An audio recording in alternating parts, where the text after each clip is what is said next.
Okay, good morning, everyone. Thank you for joining this week's Tips and Tricks webinar. Today's topic is analyzing endpoint client issues. Please use the Q&A chat if you have any questions during the webinar. We'll make sure we answer those. Our presenter today is an SE from Pennsylvania, Mark Betty. Mark, take it away. Thanks, Rob. Hey guys, how you doing? Thanks for joining this morning. So today we're going to go into endpoint. Harmony endpoint. So when I was watching the people populate a little bit here, so in deciding what to do today, I wanted to, give you guys a nice tool to help you with. I was trying to think, what's the best thing I can do, and that is TAC issues, right? Getting the best response from TAC, right? If you're familiar with checkpoint, the tech cycle, it's a CP info, and then you wait, right?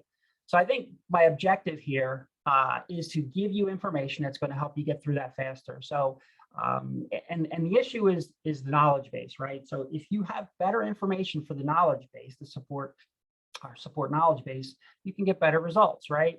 So you may know that. But a couple of things that aren't so obvious that I wanted to make sure that was obvious that, partners, if they're partners on this call, and SEs have the ability to see internal. Now, if you don't know, we get so some are not published as public, some support issues. The reason for that is not because some very small amount aren't visible for certain reasons, for security reasons, but most of them have to go through an approval stage, but it takes too long. So if you have an issue and you're able to get an error message from a client log or a server log, you can then use that. You can give that to an SE, a partner, or a TAC representative, right? So he can look it up. And what I find it's not only helpful in getting a faster, it actually holds support a little more accountable, because if you say, hey, listen, I have this issue, he's going to start away with the tech cycle and start CP info. But if you say, hey, I got this Active Directory in the Active Directory scanner log error, well, you're going to get better response, because he or she in TAC will go try to look it up. They will try to talk to somebody, because you've seen that they do that, or they might escalate it, right? So, the goal here is to show you where the logs are. Now, I have 20 minutes, and I'm going to do my best to go through probably 40 minutes of stuff within 20 minutes. But as I was just talking to Rob a minute ago, this presentation, all the links are actionable. There are a bunch of SKs in here. They will be available. So all these SKs pointing to all of the locations I fly through will be available to help you get information, how to get information from, configuring files and getting information from logs to help you with getting better tech support. And I'm going to do this for 3 different things. So I'm going to go through requirements, communications, and the logging at the end.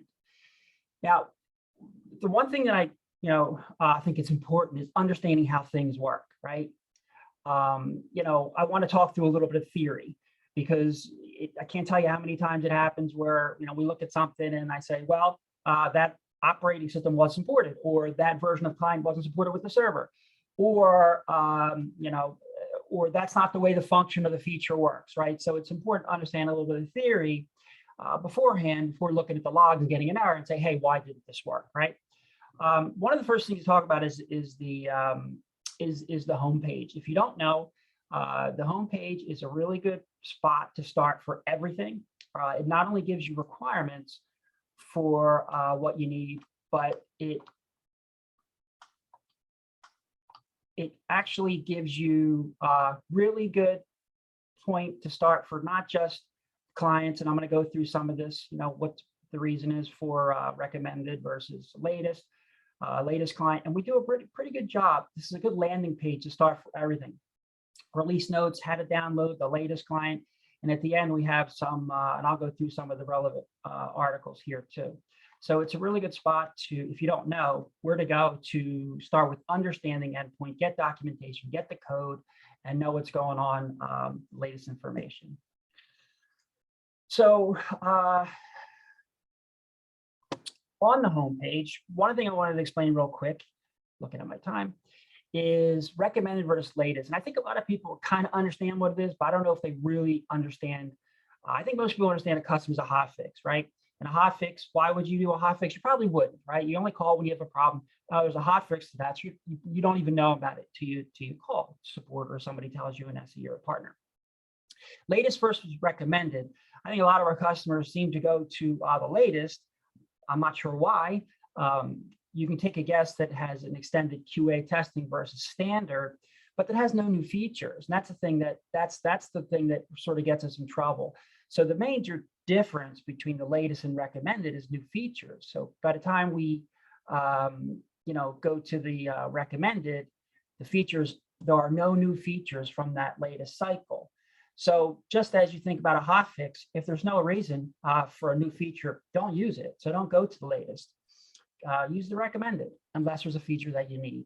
So the cycle goes from a custom hotfix to the latest to the recommended in that cycle. And in my opinion, extended QA is customer production, but that's part of it. So just wanted to make sure that was clear. Also on the home page, you're going to get these documents that were at the end. These are really good too. I'll give you an example. I'm not going to open them all up, but let me just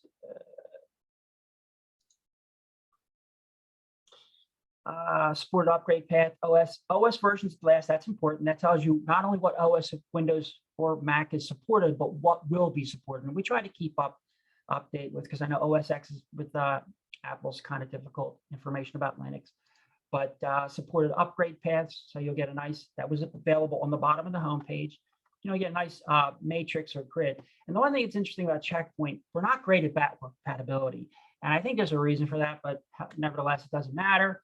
I find that some of our, and I like I said, there's a reason for security, but you kind of have to realize that there are only certain versions of clients that work with servers. And you can use these grids and matrix to understand exactly, what versions work with what server client works with what workstation, smart console, Windows operating systems, and it's all detailed out here pretty good. So, and again, as I said, you'd be surprised how many times we have issues, and it kind of works, but it's not a supported version. So I think half the time that happens. So making sure that release notes and, you're looking at the home page and what works with what is important. I want to talk about the tiny client real quick, because this is something new and I get this question a lot. It's a little bit different. Start with EndPoint. We always gave you a thin client that just basic as tiny code that basically was just a connection point to the server. And then according to the profile or how you handled the MSI, it downloaded. But the problem was an MSI, wasn't an executable for the code determination. So we created an exe and we just encapsulated the MSI. So you have to run this command to get the MSI. So if you're deploying your own code, you can run this command and get. So all this nano agent is an exe, which most companies do anyway. So if you wanted to run that command, easy. You just get the MSI and then you go accordingly to the way you do it. The Mac always had a thin client. The only difference with the Mac OS, we never really had a deployment agent, right? So you had to go and pick all the features and install it through some third-party mechanism, the package or the installer. But now we have a thin client. So it's a little bit different, this nano agent with Mac, but it gave you what we had, a deployment ability where you could, if you weren't using, there's 2 or 3 that I like out there. But if you could use our management now to deploy thin agent, and then you can push out whatever features you want. Now, Linux is a little bit different, just like other code, it's a script and it downloads all the time, right? So it downloads the code. And so it's a little bit differently some work, but it is in itself sort of by nature a nano agent. Wanted to really quickly go through the features, because now with Windows, we support all different features. I'm not going to go through all the features because obviously that's it's not the scope of what we're doing here. But Windows, we support all the features, of course. Apple, we have everything, but we don't have. We're working on, so we have anti-bot URL filtering, and at the bottom it does say anti-exploit and behavioral guard.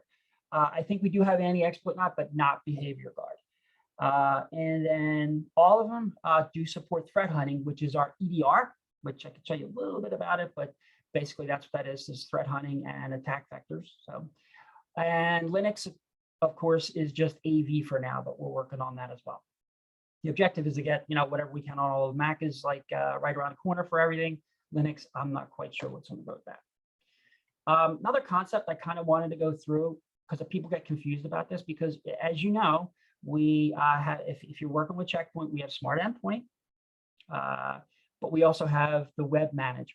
Web Manage is not only available on-prem, but it is through our endpoint, our SaaS management, right? So understand that you can enable it. As a matter of fact, I do have it running here.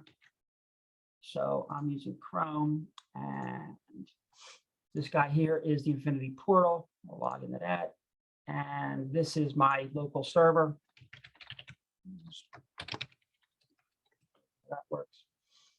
And just real quick, I do have, my desktop is actually what I have. I actually have a little, I have a Nook that I run everything on ESX, and I run all my stuff on there, in case you're wondering.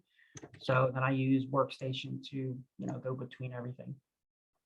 Right here, I have just a 8010 server and my console workstation and one client, basically, so I can connect to it and show different things. So if I go to, so one thing I wanted to go through here is that, so although you do have the web console and smart console, there are different things. The reason why it's important is a lot of our customers still want on-prem, but they want the web management, right? So you can still do that. There are some differences. No big deal. You don't get the new web filtering with Smart Console. Not a big deal. Just enable the web. Just a command, you'd enable it, and then it installs in Apache. No big deal. But with the local prem, you do not get thread hunting for obvious reasons, and you don't get Smart Event, right? So if I go to the Chrome, so here is my local 10.200.10.2. You'll notice there's no thread hunting, right? And if I go to logs, you'll notice I don't get the tabs for Smart Event. It's not free, right? But if I go to the Infinity Portal, I have one client installed in my VM. You'll see you have thread hunting, right? So you don't get thread hunting, and you don't get the free Smart Event. Smart Event these days is pretty much events and views, right? So if I click on logs in the Infinity Portal, I should see just that. I see events and views with the correlated logs, whereas in my local, I don't get that, right? So just understand that with the local prem, you're not going to get free Smart Event, and you're not going to get thread hunting, at least not yet. I don't know if that's something they're going to do. Okay. Check the time. Here's another topic that I try to explain, because it's not, I read the documentation, all of it, it's confusing. The per computer versus mixed mode, we call it. So Testudo, HP 64,000. Sorry, that's my Alexa. So basically, it's the decision of, we have user-based policies, but a lot of our customers about 8 years ago wanted to apply them to a computer. So we had a little bit back and forth. Basically, by default in the cloud and now on-prem, it is per computer mode. So all the policies are so independent of the user, it's tied to a machine. So whoever logs, so you tie the policy to the machine, no matter who logs on, that's the policy you get. Okay. Now, if you switch it to user computer mode, then it works a little bit differently. That's where it gets a little confusing. So the way it works is, now you'll notice on the right side here, all of them have computers except this little guy's head here, right? That just means that one check, it's a user-based policy. It makes no sense. So this is the only one that cannot be in computer mode. So if you switch computer mode, which is by default, everything's in computer-based policy. Simple. If you switch everything or the feature or the user computer mode, basically, one thing to understand, you'll notice again, some of these icons, this is what they don't explain, have computers and a user, but some just have computers. Reason for that is these are only able to be in computer mode, no matter if you put them in the user. So, which makes sense. Why would you want full disk in user? You wouldn't, right? So in this mode, full disk, forensics, behavior, they can't be switched. They are always in computer mode. So that just leaves these left: anti-malware, anti-bot, the ones that have multiple. So what does that mean? Well, that means, as in the checkpoint policy stack, least and first wins, right? So basically, the user will take by default precedence over the computer. So if it's in computer mode, it's always computer. If it's in user and computer mode, and you have both policy, it takes the least the least specific to the most specific. I hope that kind of makes sense. Just a quick on the policies disconnected. A lot of people, and I'll talk a little about the communication in the next slide here, but our policies have connected and disconnected, and also restricted. I'll just give you a real quick example. So why would I want to disconnect the policy? Because after a certain amount of seconds, I'll explain the heartbeat in a minute, you may want to disconnect the policy. Why? Because the user has a laptop, they want to go home, and you don't want to restrict their policy. You say, hey, well, you're home, you're going after your Fios or your Comcast, do whatever you want, right? But maybe others care about that's a company-owned laptop, and I need to make sure it's secure. So what do? You create a disconnected policy. Disconnected policy stands up a firewall rule, and a firewall rule says they can't do anything, but the VPN works. So it makes them backhaul. So with the company-owned laptop, they have to backhaul all their information through the checkpoint. Now, again, it's just an option, today. So what will you do with that? They're going through the firewall. You're watching everything they do on this laptop, and that laptop will be secure. So you can do things like that. And then lastly, the restricted policy, and notice how they only support certain ones. So you can't get a restricted policy with, ransomware or disconnect doesn't really make sense. But a restricted policy is limited to these: media encryption and firewall and application. And it makes sense too, because again, same kind of scenario. Let's just say you wanted to create a compliance rule saying that this machine, if it doesn't have this hotfix or the latest version of the hotfix, or this thing this malware that I know switches this registry value, because we know that it's gone bilateral in my company, restrict it. And what do I mean by restricted? Well, I can have a restricted policy that shuts off the communication by standing up a firewall, and then also blocking down all ports so they can't connect anything or copy anything from USB ports, Wi-Fi, or anything like that, right? So you can essentially create an effective zero trust or quarantine, right, with the restricted policy, right? Just wanted to mention that because I think a lot of people don't understand how that works, and there's a lot to that, but just that's the basics of how it works. Heartbeat. So this is a kind of a topic that I always talk about, and when customers, I think it's more today, it's a little bit more understood, but when Checkpoint started this, I don't know, 10 years ago, it was a different thing, and they're always sort of ahead of the game, right? Our developers always thinking security. Servers don't talk to clients. There's no IP stack on pre-boot. It's not secure. So I think Novell is one of started this kind of idea, but there's a heartbeat, right? There are two signals from a client. Servers never talk to a client, right? Can't do that. It's not secure. So a heartbeat, the heartbeat default is 60 seconds. So what does the heartbeat do?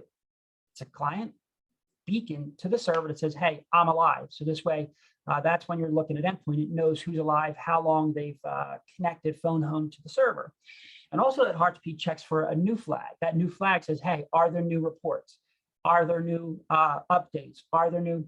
So if the flag is true, then a sync protocol will then be initiated from the client to then push the logs, grab the update, right? So you get the point. The point is that the heartbeat is everything.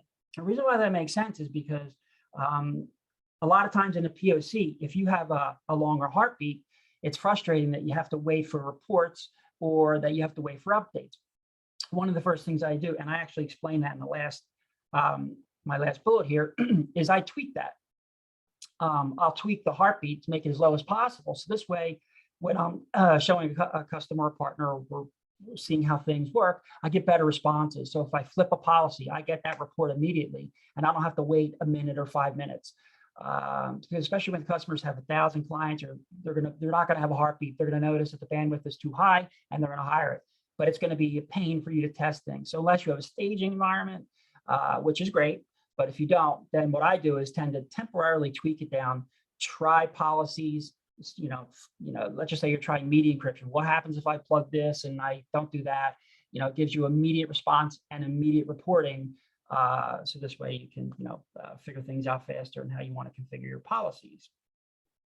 And that's one of the things that's actually interesting that I point out that in our cloud version, we don't allow you to change that setting, and I know why, because that setting takes a lot more disk space, and it also takes a lot more bandwidth. So in our cloud and AWS, Checkpoint probably doesn't want you to know that. But if you connect to Smart Endpoint, which I know you can, because you can download Smart Endpoint with the token and use it. And in my Windows 10, I actually have Smart Endpoint connected to the cloud. right? So here's the cloud version smart endpoint. So if I actually go here, and if you're not familiar with this, basically it's our GUI client to manage the server. You can change it here, right? So although we don't give you these options from the web, which I don't know if we're taking this away, you can switch it here, right? So some things, and there are other things that you can do with Smart Console that you can't do in the web client yet. Some I don't know if we're going to get them. Maybe some they're just, but I think some of them are on purpose because of the different idea of how the cloud works. But right now you can switch that setting, and I think it's really nice that you can do that. So talking a little bit about connectivity. So if you have an issue, there's a lot of connections today.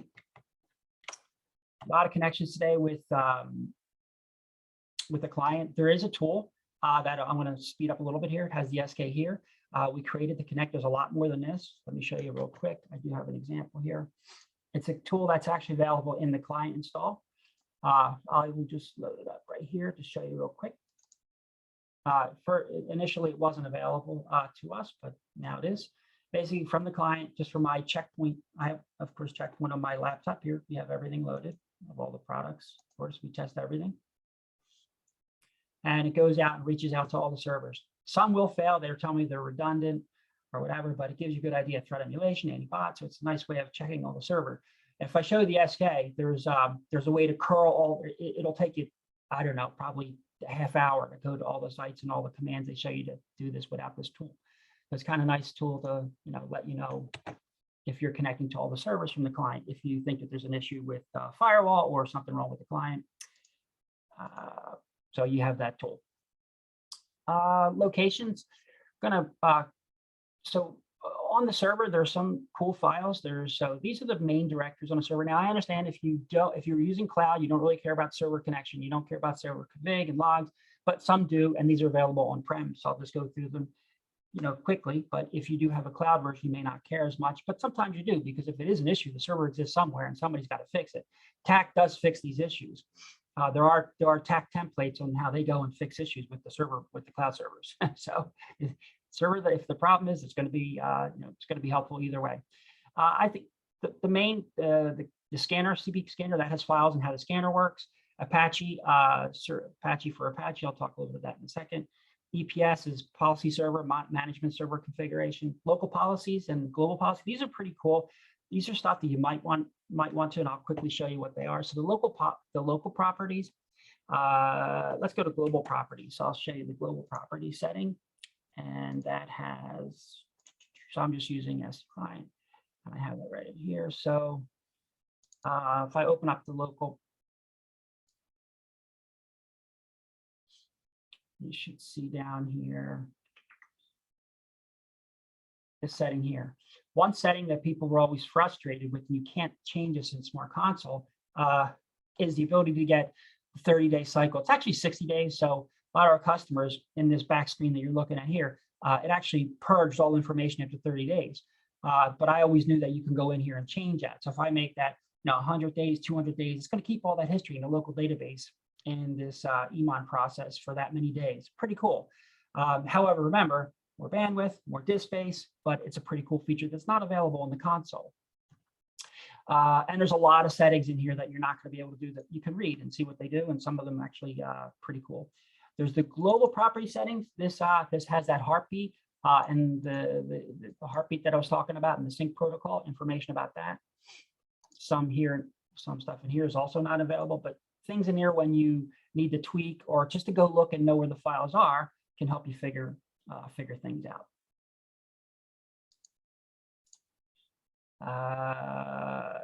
The comp, this is another important one. This CP3D log, that's the server process that collects the ELG files from the local. So when you create local logs on your smart endpoint, it actually pushes to this daemon process on the server, which then gets pushed to the smart log and then indexed by smart event. So that's a cool process. So here are the server processes. I'm going to speed up just a little bit, going too slow. But basically, if you run this command, you'll see all these things run, and I'll do that real quick. Just to show you. And you might, if you know about firewalls, if you work on firewalls, you'll know that command. But it's let's see here. It's the same. Just log in here.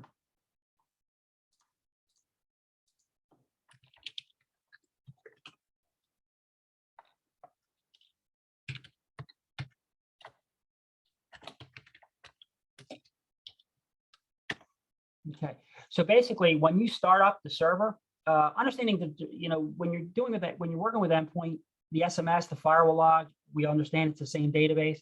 It's FWDIR. In the endpoint world, it's a little bit different because we install Apache and we're using Tomcat Servlet for the EPM service. So there are more services started, including Apache. So you should basically see an E on all these. The only one that does take a while to load is I think it's the CPD or the CPM, because the CPM in the firewall suite has APIs that take longer to start. And so why is that important? Well, I'm sure you guys are frustrated when you try to load Smart Console and it doesn't work because it's not ready. If you issue that command and you see all E's, you're good to go, right? There's a couple ways of doing that, but that's one way of doing it. And also, if you want to see if the API service is started, there's a command in that for too. Again, that's firewall, but also endpoint has APIs as well. And you can do that with this watch status. So API watch status, that'll show you that it's running and ready. So then you can actually start it, because it won't, without the API, you won't be able to start Smart Console. So all those servers have to be run executed. EPM is Tomcat. I just explained this service. That's the service that grabs the logs and goes to Smart Event. This is communications server and policy servers. Apache, there are 2 threads of Apache running for the clients to communicate, and the web UI, which is daemon 2. They run a second daemon for this, for the that I showed you. And then Postgres is the database that we use, and there's a bunch of those. So basically, when you run this command, you pipe it to the console. Basically, you'll see a bunch of them loaded. If one loads, then you know that the database isn't running. You'll get like 7 or 8. Same thing with Apache. You'll see both daemons load, and you'll know that that's why you're able to connect or not connect from a client. And then don't forget CPView and the viewer of CPView, really good tools to make sure things are running correctly. Because again, it's firewall with sort of web server running on it, same kind of idea. Client services, there are about like 20 total services that run. They should all run. You can check, which service one's run, but again, it's always good to see that which ones are running. The only one I can see is the tray, which is not a service, and then this thing here. I don't know if you guys know, there's a self-protection mechanism. It's one of the best things Checkpoint's ever done. When I first started with Checkpoint, I learned about this self-mechanism. The self-mechanism actually was able to shut off as of the last obfuscated technology. Basically, what it is if you don't know,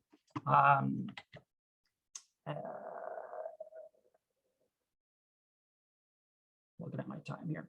If basically it's the ability to shut off all our services. So what I was going to do is go into regedit, and if I go to regedit and try to shut off this service, it won't let me do it. If I run the SC command, it won't let me do it.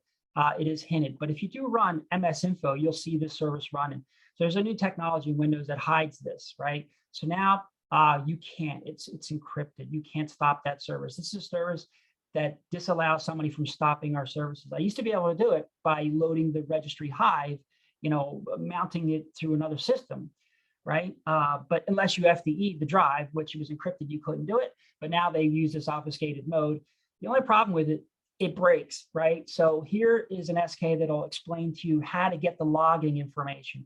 And TAC does have a tool that through the secret password, whatever that secret password is, will disable it. So this way you can see, because a lot of times this self-protection mechanism, preventing people, even if they're power users, from stopping these services. And what it does is it actually rewrites registries every half second. So when you delete a registry, it writes it. That's what viruses do. It's like, it acts like a virus. So that's why it's pretty cool. So they've actually obfuscated it, and it's and there are, so don't forget, that's something that does break now and then. And you can turn on logging with this SK for this, with what we now call self-protection mode. I'm going to go through this real quick. So logging, again, you'll have this presentation, CP info. You might know that there's CP info for workstation. There's a tool that TAC has to view it. What you may not know is there's a CP view for regular servers, but there is one for endpoint too, right?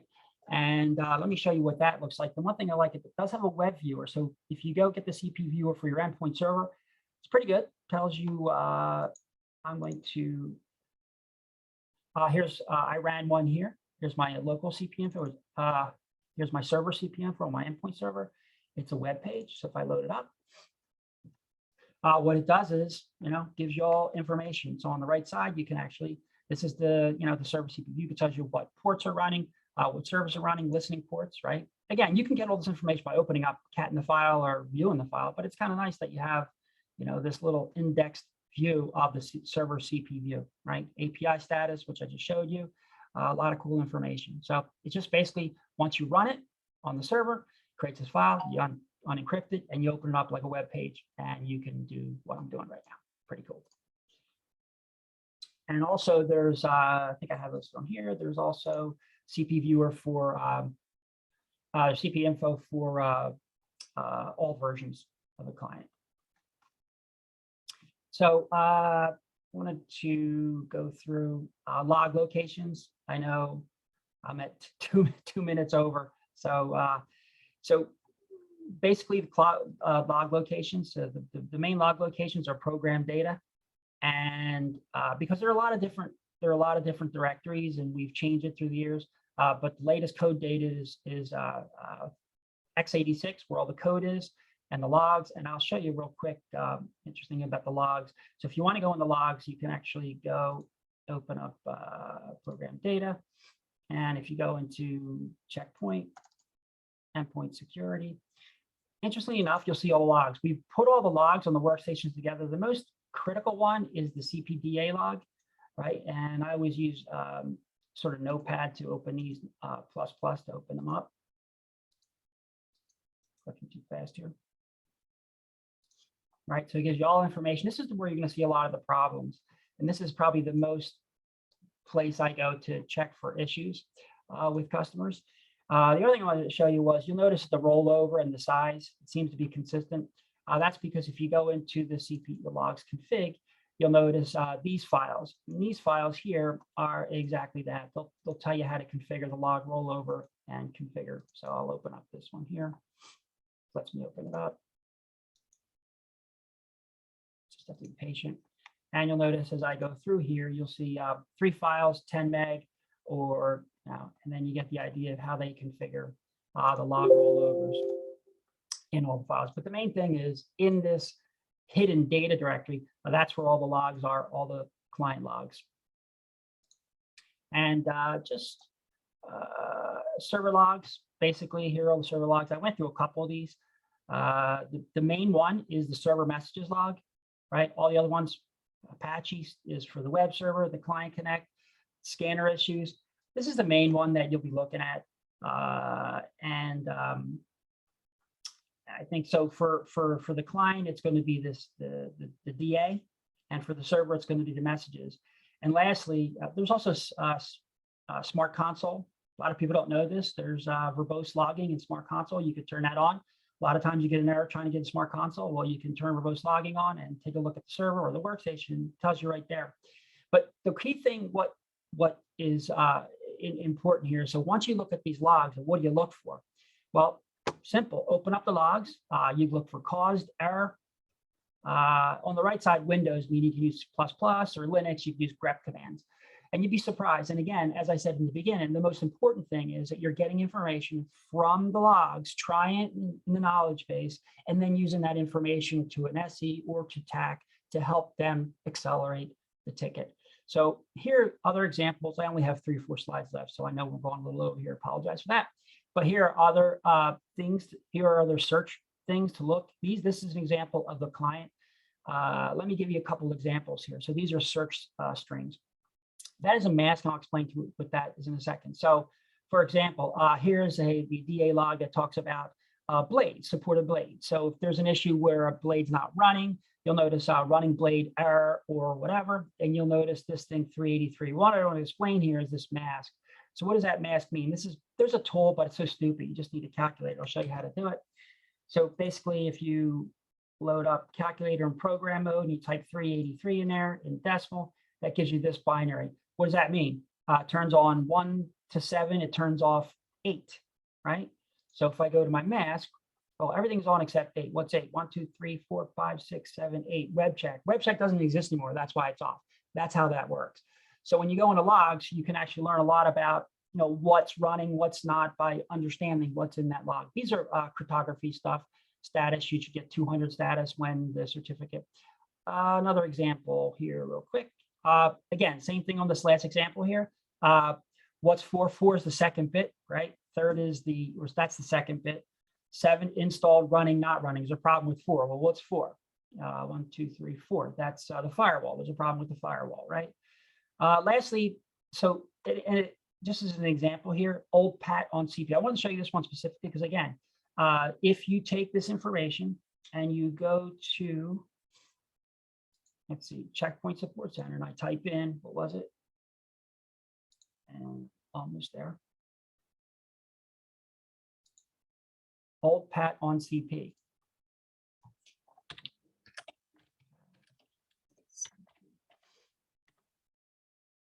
And I know this works because I've already tried it, right? You're going to get information. So whole point here, as I said in the beginning, was that, if you use this information that you get in the logs in the knowledge base, you can actually get good information to help you fix the problems. And if not, for TAC to help you accelerate it along. Okay. And there is also pre-boot shift. I just threw that in there as a last thing because there's a lot of information. A lot of people forget that if you have a problem with pre-boot, there's a shift command on boot that gives you some parameters. And that's it. So basically, in summary, just like I said, I just wanted to make sure that all this information, all those SKs that you saw, they'll be available. Rob will make them available somehow. And then, you can use them to figure out where all the log. And a lot of this information, I would say half of it, maybe a quarter of it's not available. I went to internal docs and looked at some of our developer videos to figure out a lot of that stuff. So all that'll be available as a reference. Thank you. Rob? Great stuff. Thank you, Mark. Go get a sip of water. Got a couple questions for you here. Well, I guess the first one's a comment, really. Regarding heartbeats in the cloud, it said, while you can't change the heartbeat option specifically, you can increase the log pushing rate for POC purposes. Correct. Yep. You can. Uh, Correct. Let's can. see. Yeah, You that's in the mentioned client. It's in the client. Mhm. I'm sorry, go ahead. Yeah, it's in the client settings. You can do that. Correct. Okay. You mentioned there's some differences between the on-prem and cloud management. Is there a doc anywhere that lays out those differences that you know of? Oh, good question. I don't think there is. I'm going to look. I don't think that there is, but it's a good question. I'll see if we can find one. Yeah, if we find it, we'll send that out.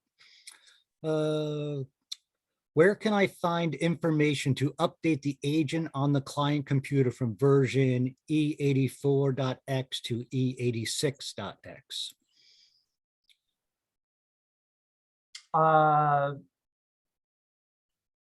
Just how to upgrade it. Yeah, so basically from the home page, it'll explain to you from either the guide. So is that the question, basically, just how you upgrade from one? I believe so. It's another Mark who's asking. So Mark V, if you want to elaborate on that, just put it in the Q&A. So basically just, there are a couple ways of doing deployment upgrades. It's through a deployment policy. You just click on the newer package and stage it and then just deploy it. Or you can also do it, remember, the clients are, they're certified through a certificate. So you can't just, there's no password to install. It has to come exported from the server one way or another. So you basically export that version that you want to an MSI, and then it can be through Active Directory GPO or any other, patch management product, or you can just use our server to create a deployment policy, pick the machine, and then use the deployment policy, upgrade it. Simple. Okay. Last one is, this is great stuff. Are we able to get a copy of the presentation? And like Mark said, I will get all these details to you. The follow-up email will have all the reference links and everything. So I'll make sure we get this out. I think that pretty much covers it. Mark, everything else you answered during the prezo. So to save time, I won't repeat. But thank you. Great information, Mark. Mark is an incredible resource for this stuff. We're lucky to have him here locally with us. So I know this is more than our local area, but if anybody has questions or wants to go a deeper dive, just let me know, reach out, and we'll make sure we get you to the right resource. With that, we'll let you go. There'll be the follow-up email and the recording link. Our next webinar will be in 2 weeks. You'll see the invitation for that soon. But with that, I'll let you go. Thank you again, Mark, and everyone. Have a good day. Talk to you soon. Thank Bye. you.